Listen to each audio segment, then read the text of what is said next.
जय श्री कृष्ण सभी को, राधे राधे। तो आज की कथा में हम 12वां अध्याय पढ़ेंगे कार्तिक मास का, जिसमें जलंधर का विष्णु भगवान जी के द्वारा युद्ध पर वर प्राप्त करने की कथा है।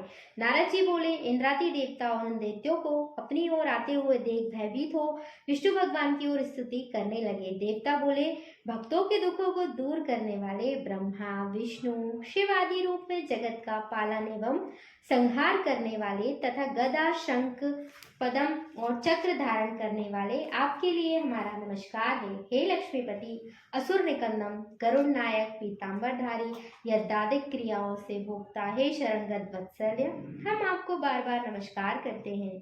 दैत्यों के नाश करने वाले विष्णु भगवान ने देवताओं द्वारा की गई स्तुति को, उनके संकट को जान लिया। तब वे क्रोधित होकर शीघ्र ही गरुड़ पर सवार हो लक्ष्मी जी से बोले, देवी, तेरा भ्राता जलंधर देवताओं को दुख देता है, इससे मुझे उन्हें बुलाया है, सो मैं युद्ध के लिए शीघ्र ही जाऊंगा।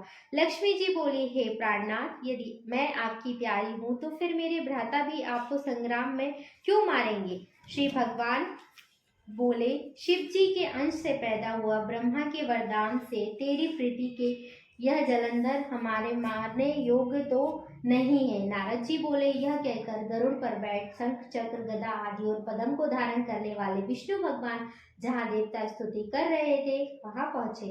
इसके बाद अरुण के छोटे भ्राता गरुड़ के पंखों की वायु से दैत्य आकाश में मेघों की तरह भ्रमण करने लगे।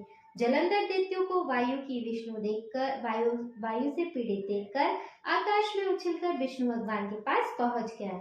तब विष्णु तथा जलंधर दैत्य का बड़ा भारी युद्ध हुआ। दैत्य ने बाणों से आकाश में भर दिया। विष्णु भगवान ने अपने बाणों को दैत्य के रथ की ध्वजा, छत्र और घोड़ा काटकर पृथ्वी पर गिरा दिया।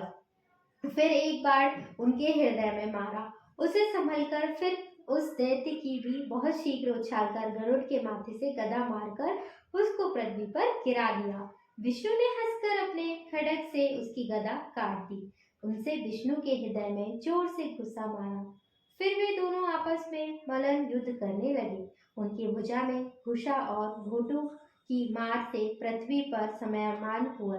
वे दोनों बहुत देर तक युद्ध करते रहे। तब मेघ जैसी गंभीर वाणी से विष्णु भगवान बोले, मैं तेरे पराक्रम से प्रसन्न हूँ। तू वर मांग, नहीं देने योग वरदान भी मैं तुझको दूंगा। जलंधर बोला, हे विष्णु भगवान, जो आप मुझ पर प्रसन्न हो तो मेरी बहन लक्ष्मी और अपने गणों सहित मेरे घर में रहो। नारद जी बोले, बहुत अच्छा कहकर भगवान सब देवगणों में लक्ष्मी सहित जलंधर के पुर में पधारे। तब महाबली जलंधर देवताओं के अधिकारों को दैत्यों में स्थापित करने लगे।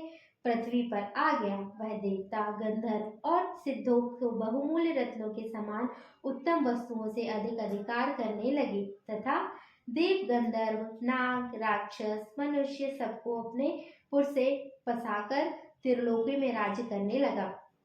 इस प्रकार जलंधर देवताओं को अपने वश में करके पिता तुल्य धर्म से अपनी प्रजा का पालन धर्म राज्य करने लगा। नारद जी बोले, एक बार मैं उसकी राज्य लक्ष्मी देखने के लिए भगवान विष्णु की सेवा करने को वहां गया। आगे की कथा जानने के लिए 13वां अध्याय देखें और चैनल से जुड़े रहने के लिए चैनल को सब्सक्राइब करें। यदि वीडियो अच्छी लगी हो, कथा अच्छी लगी हो तो वीडियो को लाइक और चैनल को सब्सक्राइब करें। जय श्री कृष्णा, सभी को राधे राधे।